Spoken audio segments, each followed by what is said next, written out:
Hello, welcome to the ESS BIZTOOLS Advisory Intro and Business Advisory Services Starter Package combined presentation. I'm Peter Towers, Managing Director of ESS BIZTOOLS. The Advisory Intro package has been designed to assist bookkeeping and accountancy firms who may not have undertaken any advisory work at this stage, or perhaps you think you haven't undertaken any advisory work. If you are wanting to offer services to SMEs, charities, not-for-profits, and sporting organisations, then I believe that the advisory services packages will assist you to service your clients and to improve your overall business performance. Why?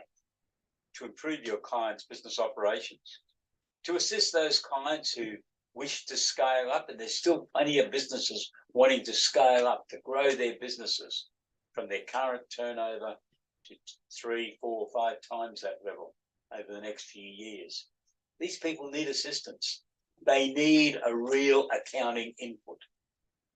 And the Advisory Intro package helps you get underway on that. It will also generate interesting and challenging work for your team talent. Whenever I talk to accountants and bookkeepers all over Australia, I get told that retaining and attracting talented people is very challenging. I suspect one of the reasons for that is that the up-and-coming generations don't just want to sit there and do tax-type work all day, every day. They want some variety. Advisory services gives them variety. And they're all reading the news articles, the journals, the websites, which say that AI is going to have a tremendous impact on a whole range of issues, most particularly accounting. And a lot of that's going to be relative to the taxation return preparation, I understand from various reports. So it's very much in your interest, as well as your clients, to be really looking at what additional services you could offer to your clients. And I honestly believe the obvious one is advisory services.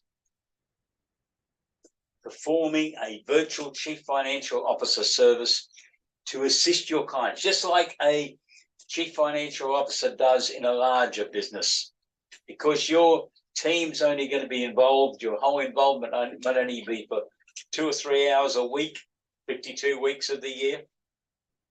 Your client can obtain your services at a reasonable cost for them, because you will be adding value to their business. So you will generate diversified fee income.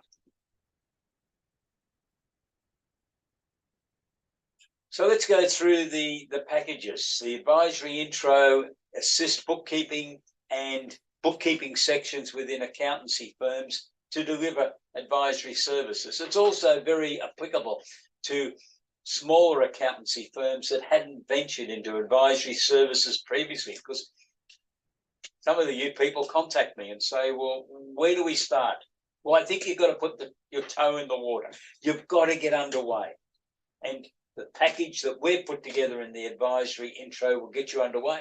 Now, if you don't think that's enough material, you can immediately upgrade to the Starter Package, and that's why we've got the Starter Package in this joint presentation today. And we'll be coming to that a little bit later. So within the advisory services, and everything that's in the advisory package also applies to the starter package. As it rolls on then into the advanced package and then into the financial forecasting package. It's 4 steps. We're at step 1 when we're looking at the Advisory Intro package. The first thing is the SME needs analysis. Now that might sound some fancy words, but basically what it is, some points of discussion to have a discussion with your client. Why, you might say? Well, we want to know what's worrying your client about their business. What wakes them up at 3 a.m.? What's concerning them? Now, they really don't expect their bookkeeper or their accountants to open up and want to talk to them about a wide range of business issues if your involvement in the past has primarily been around taxation. So that's the reason we've developed these series of discussion points. How's business going? Are you happy with the gross profit percentage? We've done a look at some of your performance figures against benchmarking reports, and we've noticed that your team's productivity is 15% lower than what the benchmarks are saying the average is for your industry. They're the type of discussions that you can get clients' ears opening up and saying, oh, tell me more. Then you can say, well, you could analyze this. You could help them understand this. You could talk to them and then to their team members, if they like, about how the improvements could be made. Library of articles. You will have 340 papers that you can badge with your firm name and send to your clients and prospects, because some written articles adds to the discussion you've had with your client. It reinforces in their minds why this was so important. The Business Plus newsletter is a key document which ESS BIZTOOLS produces each month. We upload it to our website on the second Friday of each month. We send each of our subscribers an email confirming that we have uploaded the next edition of Business Plus. And we also send a video that explains the articles that have been produced. There's normally 4 to 6 articles in a 4-page document. The articles are written targeted at your clients, not you, targeted at your clients. And we have imaginary clients in mind, those who are thinking about starting a business, those who have been in their own business for 1 to 2 years. They're still in a bit of quicksand. You might say a lot of quicksand. And then there's others who have got through that baptism of fire and they're now settling down, hopefully. They've been in business for 2 to 5 years. Other people are looking at succession planning. Other people are growing and they're undertaking innovative activities. They're looking to undertake research and development. They're wanting to know what the taxation benefits are. They're also saying, well, where are we going to get the money from to finance all this? So they may well be interested in looking at the capital raising opportunities. So all of these concepts we discuss in these editions of the newsletter. Our suggestion is to you is you follow up your clients, you talk to them. We have a client profile form which will assist you to have a conversation with your client. If you see that a client's a tradie and he tells you he's doing some innovative activities, the system is going to suggest that you talk to him about research and development, and you can give him an introductory paper on the research and development system. So the client can then indicate whether they wish you to advise them on that area. The SME mentoring and coaching resources is some material that is customized for particular business types that you can use to have further discussions with your clients. And all this is getting information through to your client that you do know a lot more about business than just the tax return. And there's some seminars that you can present as webinars if you wish, pre-prepared, ready for you to utilize. But it all starts with what we call the due diligence review, because you need to know a lot more about your client than what you currently do. You need to know 1 inch wide and a mile deep, rather than a mile wide and only 1 inch deep in knowledge about your client. You need to clearly understand their internal control systems, how the whole business works, because you're going to be performing the virtual CFO role. You need to understand these things. And there's proposals and quotation forms, and there's an introduction to business planning, because business planning is vital to every business. Then we got budgets for all operations. And part of that process is the key drivers. This is the debtors ledger. What's it going to look like in the future? And very importantly, how much money is going to be owed at the end of each month by debtors? And that gets back to the debtors days outstanding. And is it realistic what's been put into the budgets? Creditors. Are there special creditors? Creditors that have got to get paid every 21 days, otherwise you don't get deliveries.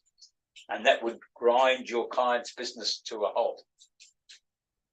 What's the investment in inventory going to be? Is there a need for pre-Christmas build-up in inventory? When does that build-up start? Is goods coming from overseas? When are the payments got to be made? What's the cash input going to be required to get that inventory in place so that your client's got it for the Christmas and New Year sales? So budgets and cash flow forecasts require a lot more thinking than what was previously done in budgets, where people took last year's figure and added a percentage. That's rubbish, quite frankly. And I hope you're not doing that. And if you are, please throw it out and look at the system we've got. And we use Plan Guru software, which will guide you through this process. So you've got cash flow forecasts and projected balance sheets. The key business system that we're advocating is the 52-week business enhancement system.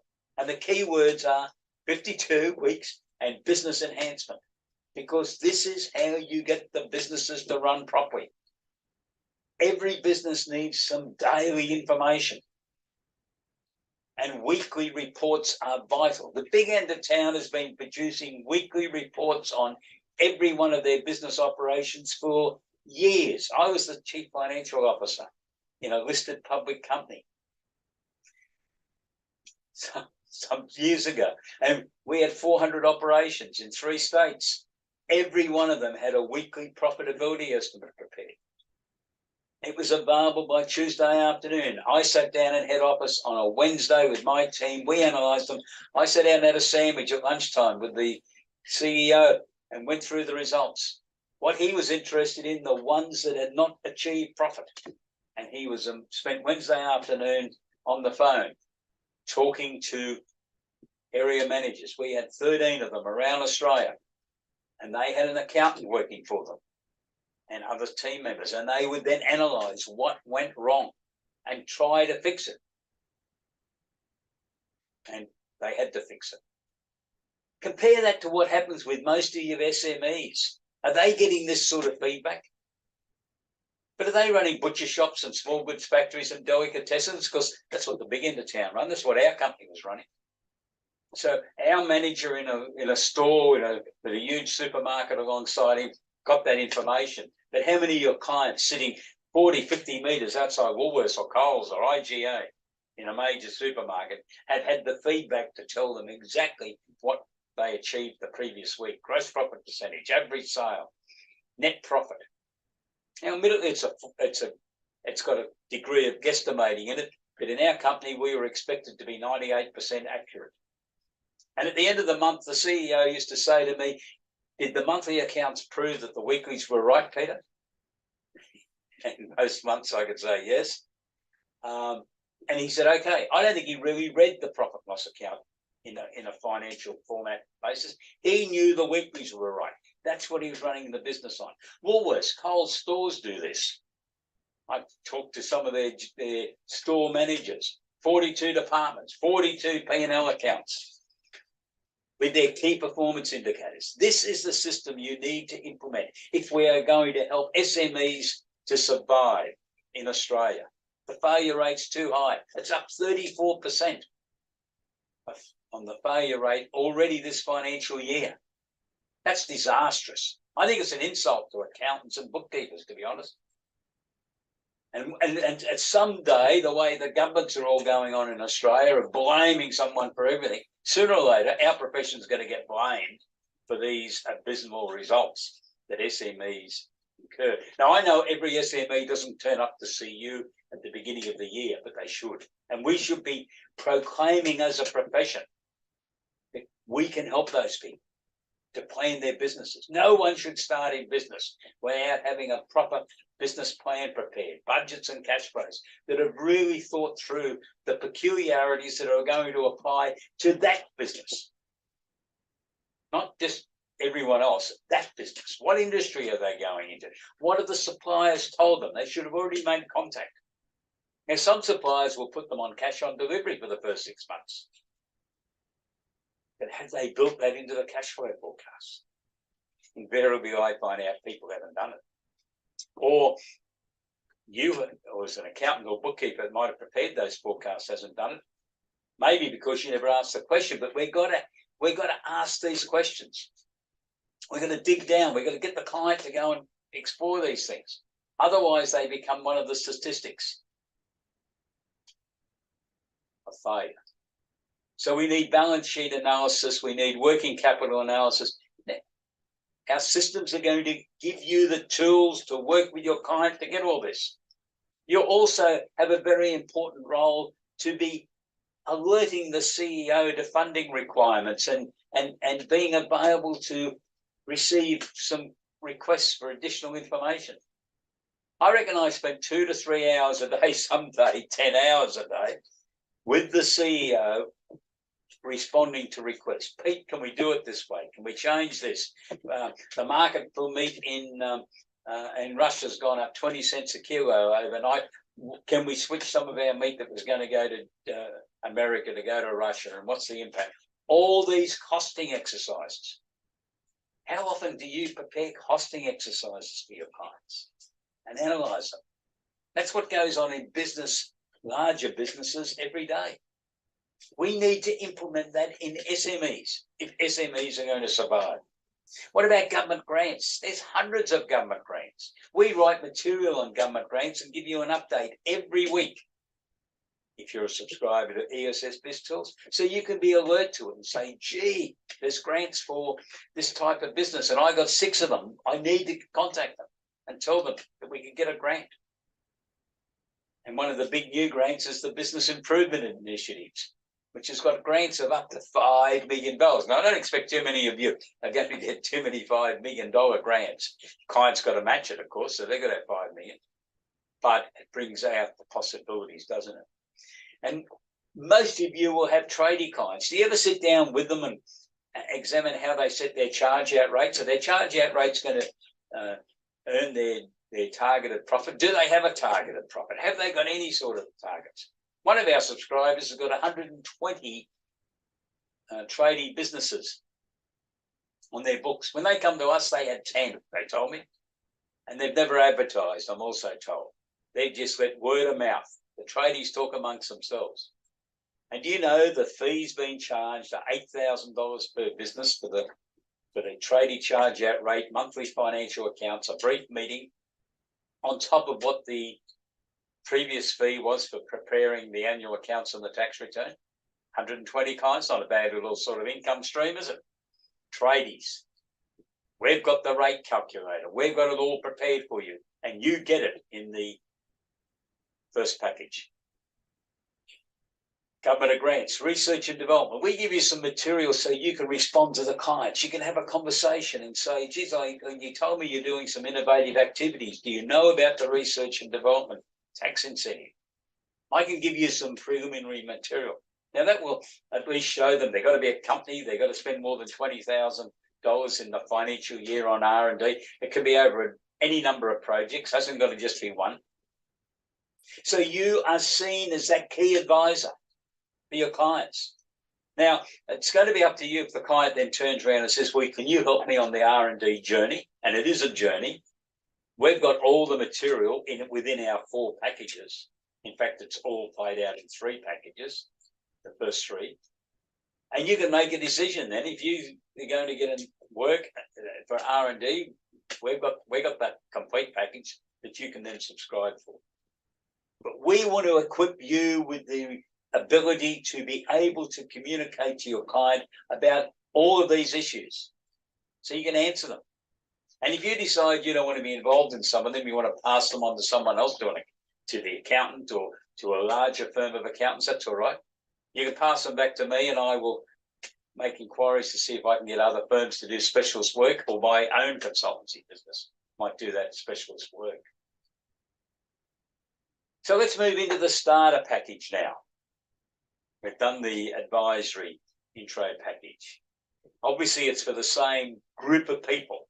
And don't forget the charities, not-for-profits and sporting organisations. Some of them are quite large businesses these days, and they're looking for support.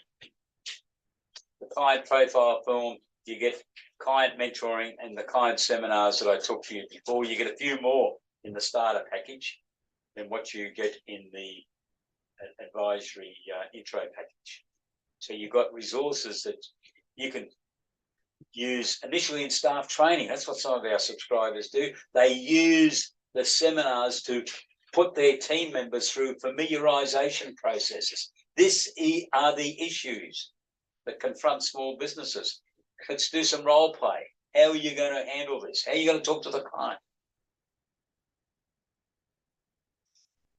The key document is the financial accounts.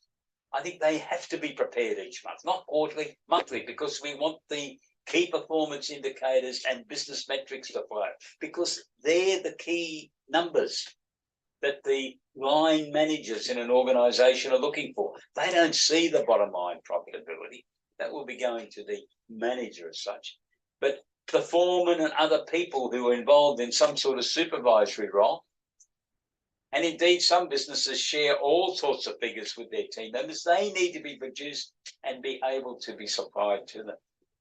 You also need the comparison of the monthly accounts with budgets. It's no use preparing budgets and then throwing them in the bottom drawer or just leaving them on the computer. They've got to be real workable documents that you're referring back to at least once a month where you're doing the budget comparison. Because you and the leadership team sat down at some stage at the beginning of the financial year and constructed budgets, cash flow forecasts, and projected balance sheets, together with the key drivers, those key accounts I mentioned before. What's caused the variation? What's gone wrong? That is important management information. But unfortunately, most managers will not unearth that. They'll know there's a problem, but they will not unearth that unless they have a strong bookkeeping, accounting involvement in getting them the answers. Putting it on a sheet of paper. This is what caused this problem. This is how commercial businesses operate. We as a profession need to be doing that more. The balance sheet also needs analysing because there's some key information, isn't there, about the working capital analysis. Debtors, stock, creditors, work in progress, the bank figure. And then a financial report prepared at the end of the month to go to the owner, or if the owner's got a board of directors, to the board of directors, and perhaps the owner's got a board of advice. And we've got material on both board of directors and board of advice that, again, you can act as a trusted advisor to talk to your client about the benefits of having some input from other experienced people. Because running a business is very lonely. And there's a lot of companies out there that have only got one director. It's a lonely operation. They can really get some benefit from having a board of advice. We have more of that in our systems. The charge out rates for professional service firms. Your own firm, why not make a subscription and use that package as your first package to check what you're charging out based on the productivity of individual people, the overhead expenses, the desired profit margin that you'd like to make in your firms. Make your firm your first test case.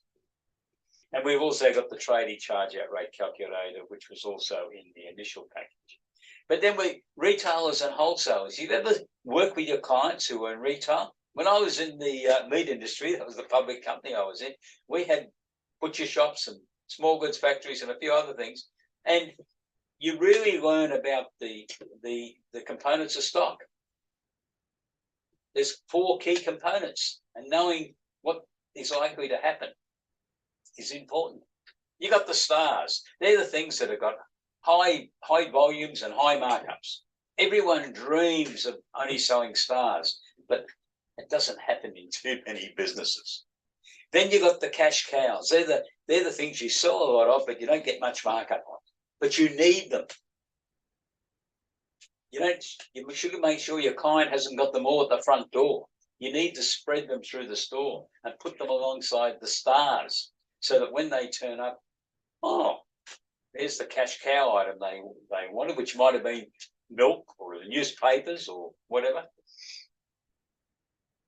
And alongside it, some beautiful ham off the bone. It's just been sliced. It's sitting there very attractive. That's the star product. They buy their paper and they decide they'll take some ham home for breakfast on a Sunday morning out of a corner store. That's how corner stores make money. So think about it. And we've also got a manufacturer's charge out rate calculator with key performance indicators for you to use. Government grants, I talked about the research and development one. And now we go a bit further in this package. We go through to going to the company's board of directors for approval. So this is the whole getting approval to proceed, because the tax office asks who approved this R&D project. You've got to remember that a lot of the research and development activities are based on the tax office's perception of what happens in a big business. And nothing happens in a big business unless it gets approved by a senior executive or a board of directors. And therefore, the rules have been written around that happening everywhere. And the research projects are copied on the tax office's understanding of what happens in universities. This is how a research project's undertaken. So if your clients are going to want to undertake research and development, and a lot of SMEs do, but a lot of them are scared off from their bookkeepers and accountants and go up and talk to either outside consultants or top 4 accounting firms, which is not really the right mix. Okay, so then we can move on to capital raising. Your client's underway, they're doing things, they spend a lot of money on research and development, and the client rings you up one day and says, geez, I need some money. Well, the first opportunity is you look at borrowing. So I think one of the key questions in most cases should be, well, have you got any assets to offer as security? And they might say, no, my mother-in-law is not very happy about offering another home unit as security because I've already done that for the bank overdraft. So no, we've got no more assets to offer. Then you can turn to what share capital is able to be raised. Now, a few years ago, small companies could only raise capital under Section 708 of the Corporations Act. We've had it now for over 40 years. It's been a great servant. But 6 years ago, when Malcolm Turnbull was Prime Minister, he made sure that 2 new capital raising options were introduced for SMEs. Early stage innovation company is really targeted at young companies.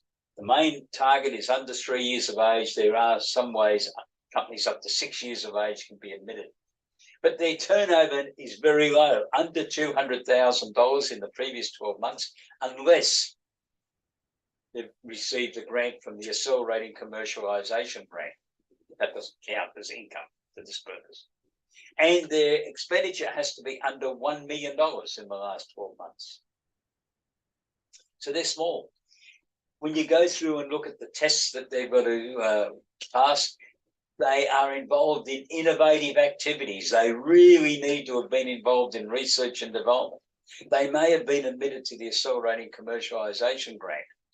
And I'm hoping the government's going to change that legislation to substitute the new replacement grant for accelerating commercialisation, the business improvement grant, so it's still consistent.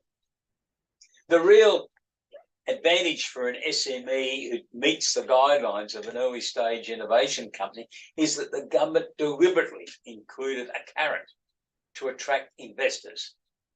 Malcolm Turnbull really understood how SMEs go about trying to raise money. He'd been very successful in some of his investments, made a lot of money apparently. So he understood it. And he built a carrot in there. And the carrot is that the investor in this process to be an early stage innovation company gets a 20% of their investment tax rebate. So that there are some cut-off points. The maximum rebate for a sophisticated investor is $200,000. And for a retail investor is $10,000. So they get that off their tax bill, and it can be carried forward until they use it up. But More. There is more. If they hold those shares for longer than 12 months and less than 10 years, and then the companies, they sell their shares, there is no capital gains tax, none whatsoever, irrespective of what value those shares might be sold at as compared to their original investment cost. That's great, isn't it?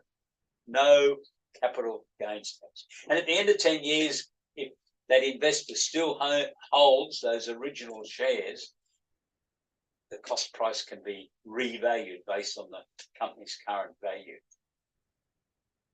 And now let's turn to the other one, which was the running mate of early stage innovation company, and that was called crowdsource funding equity raising. Now, this is available for a company with a turnover up to $25 million and the value of gross assets up to $25 million. So it's opening up a lot of opportunities in any type of industry, located anywhere in Australia. No restrictions on number of employees. You must have 2 directors, one of which must be in Australia, and they can operate anywhere. Over $380 million has been raised by those companies since this got started. It got up to a very slow start, but it's starting to pick up now. Australia was 6 years behind the rest of the major industrial nations, including New Zealand. They'd all got started. We seemed to dilly-dally around, and then we got started. Crowdsource funding equity raising. And your clients could raise $5 million in 12 months. And they could then go back and try to raise another $5 million the following year. Now, there are procedures, and this is all set out in our step-by-step guides for all of these, so that you have to be the mentor and the guide to take them through. We give you the resources, and we run training sessions on these product packages. It's a great way to help your clients. But in the first instance, you need to have the resources, the knowledge. So if a client starts talking to you about any of this, or how they're going to raise capital for their business, you can start giving them some of the papers that you will have. Out of the 340 papers that you'll have access to, you've got papers on each of these items. So you can give them to the clients, get them interested. Because this is all about you promoting advisory services to help your clients run better businesses and supply your team with interesting and challenging work and earn some additional fees for your firm. Does that all make sense? If it doesn't, please let me know, because I must be barking up the wrong tree. I think it's an exciting opportunity for accountants and bookkeepers. In our material also, we got buying a business. There's a lot of businesses getting bought, isn't there? Someone told me yesterday there's going to be a buyer's market in the next few years as more and more of the current generation of business owners look to sell. A lot of them put off their selling decisions because of COVID. There's an expectation that these people are going to be selling businesses. What's that do? Are your clients ready? They got all their material worked out to look at buying a business. And there's also detailed packages on selling a business. There are traps in both of them. Debtors management is an horrendous problem. You know that a few years ago, Australia got awarded a dubious title, the highest debtors days outstanding in the world. I'll repeat it, the highest debtors days outstanding in the world. I can assure you I had no pride in that statement. And I don't think any accountant or bookkeeper should also. What are we doing wrong that our clients are getting caught up so high with debtors? I think a lot of it is they don't understand the system. So we need to explain that to our clients. And we've got a complete package on it. You've got a manual you can brand with the client's name. You can go through and do some edits. If they call the cash receipt book the red book and they call the sales journal the green book or whatever, you can put them into the system instead of the words we've got. The important thing is you're showing an interest in your clients. So have a look at their system. Do they have an agreement with their new credit customers? And do they spell out very clearly what their terms of trade are? When will invoices will be paid? Do they tell their clients, their customers, whether they're going to be issuing debtor statements or they expecting everyone to pay on invoices all the time with no statements? And when they produce an invoice, do they stamp on it the due date for payment on that invoice? Do they also have an internal system to make sure if the client has requested some additional information, it could be a weighbridge certificate, it could be some sort of health certificate or whatever, accompanies the invoice, that it does? Because if these things don't happen, payments don't get made on time. And especially if your client's dealing with the mining industry and other big employers, if you don't get in the monthly billing process, you wait at least another month to get paid. And then what happens to the debtor statements? I've seen some woeful examples of slackness in debtor statement issuing. I think they should be emailed 24 hours after the end of the month. Now that means the bookkeeping system has to be up to date, doesn't it? So that the debtor statements can immediately go out. And then there should also be follow-up action on those individual invoices, especially if there's a fair bit of money involved. Someone needs to be ringing 2 days after that due date payment that was stamped on the invoice hasn't been paid. Follow them up. The squeaky door gets the oil, is an old saying, and it's very much applicable in debtors management. You can supply your clients the resources on this. I mentioned before corporate governance issues, directors and board of advice members. Is very important that you utilize the resources we've developed so you can have that communication with your client. And don't forget, we're saying that this package will also be suitable to SMEs, not-for-profit sporting organisations.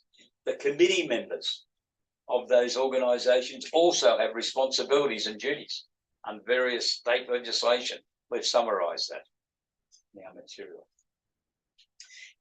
We have a package on survival in difficult times. It's a series of questionnaires for you to talk to your client about, so that where they identify they're having problems, it links to an article that you can then supply to them. So hopefully they can understand how they can get out of that situation.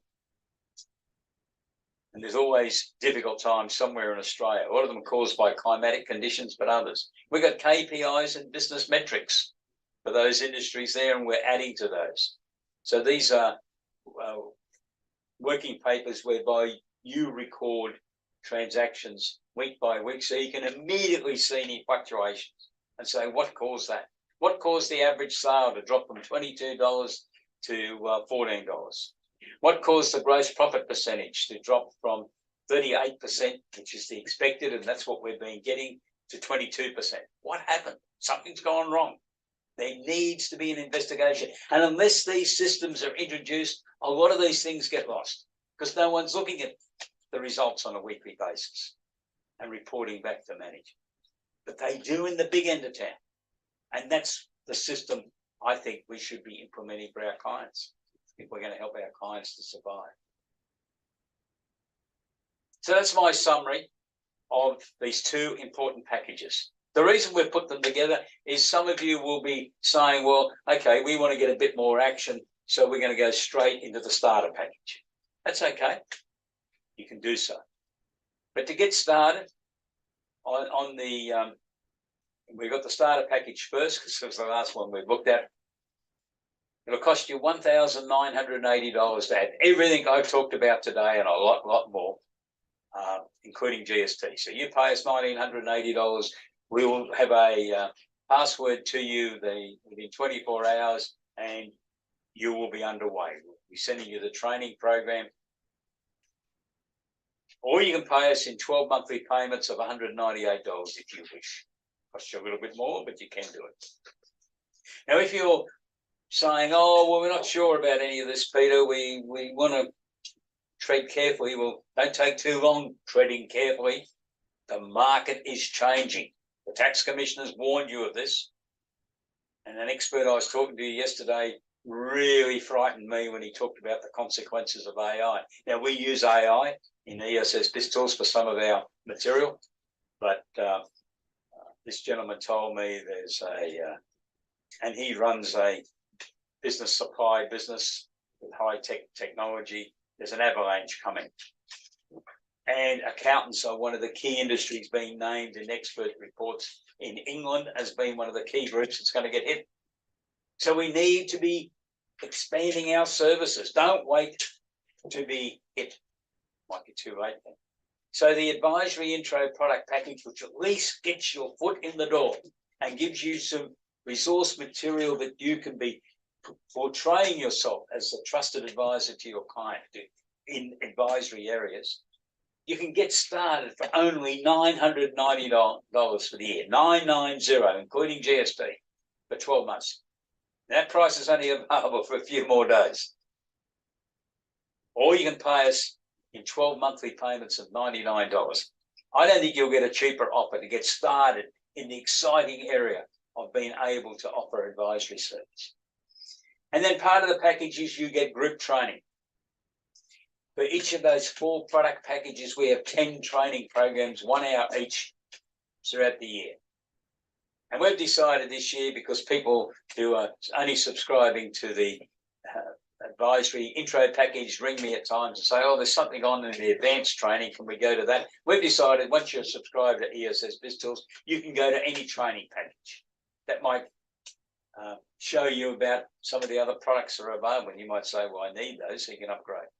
But if you want to have one-on-one training, and some people do, or one-on-your-team training through a Zoom webinar presentation, we will do that for you and we'll give you a pricing costing on what you want, but it'll be around $300 plus GST, $300 plus GST an hour, and we will present that material to you.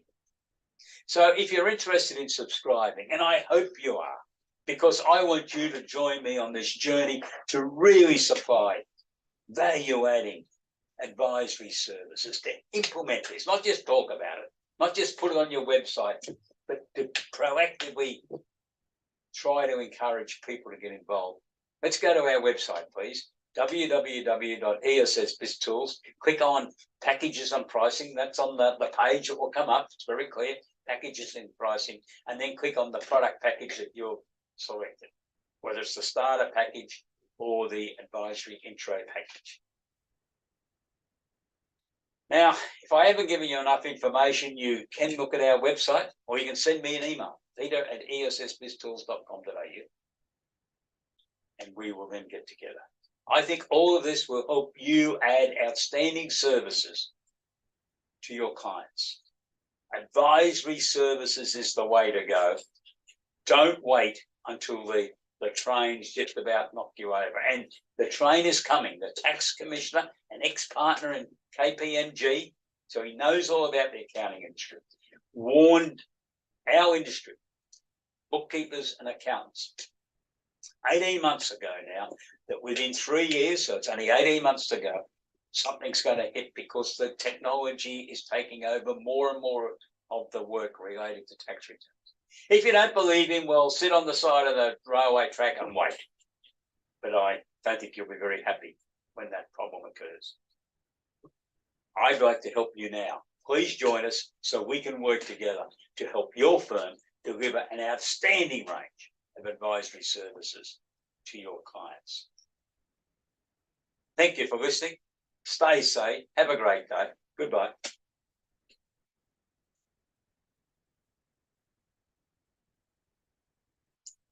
And I look forward to hearing from you.